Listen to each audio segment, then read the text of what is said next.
Namaste. Vous êtes ici à Tapovan, Normandie. Tapovan signifie une forêt paisible où les sages de l'Inde pratiquent le yoga. Ça, c'est le mot. C'est cela que le mot Tapovan nous évoque. Mais en réalité, le travail de Tapovan, c'est le travail du yoga et de l'Ayurveda. Et surtout, selon moi, l'Ayurveda en soi signifie l'immunité. Vous allez me poser la question, comment? C'est le concept de Ojas qui est une idée de base de l'Ayurveda. C'est quoi Ojas? Ojas signifie la lumière. Ojas signifie notre aura. Ojas signifie aussi notre immunité. Cette immunité qui nous protège n'est rien d'autre que Ojas. Alors cette idée de Ojas aussi vient fondamentalement de Ahara ou la nourriture. Mais la nourriture ne signifie pas simplement ce que nous mangeons avec la bouche, mais tout ce qui nous vient vers nous par les cinq sens. Avec les yeux, on regarde de belles fleurs, de beaux paysages, de beaux couchers du soleil. On va imbiber cela. Et cela va nous nourrir. De même, avec les oreilles, actuellement on écoute le chant des oiseaux. On pourrait écouter une belle musique. Cela va nous nourrir aussi. Et puis, avec le nez, on pourrait sentir les parfums. On pourrait sentir aussi les mauvaises odeurs. On pourrait sentir quelque chose. Et puis, par la bouche, par la langue, on va goûter les choses. Le goût et à la fin, le toucher.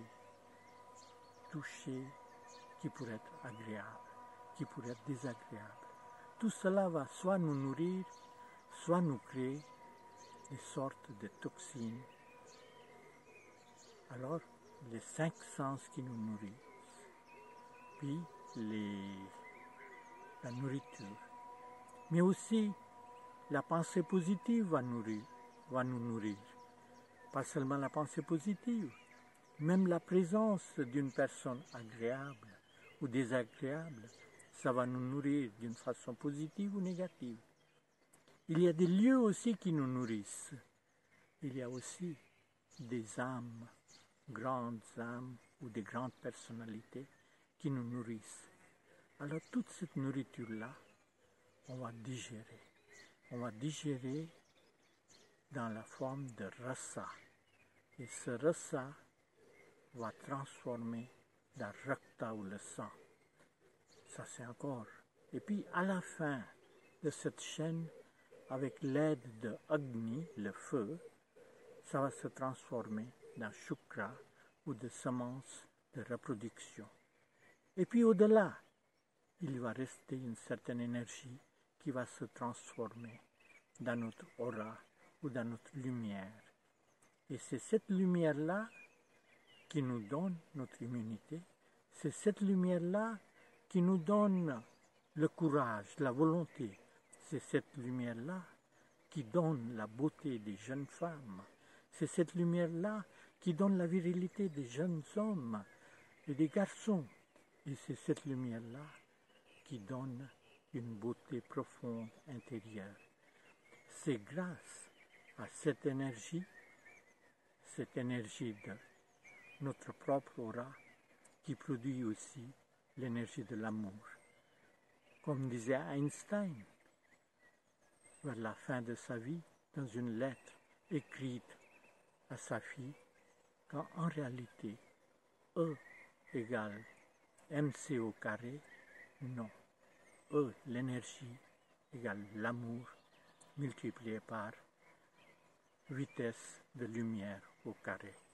Alors, c'est cette énergie que l'Ayurveda nous parle. Si on pourrait avoir une petite quantité de cette énergie, cela nous donne une bonne immunité avec une bonne méditation sur cette question-là. Je vous dis namasté et au revoir.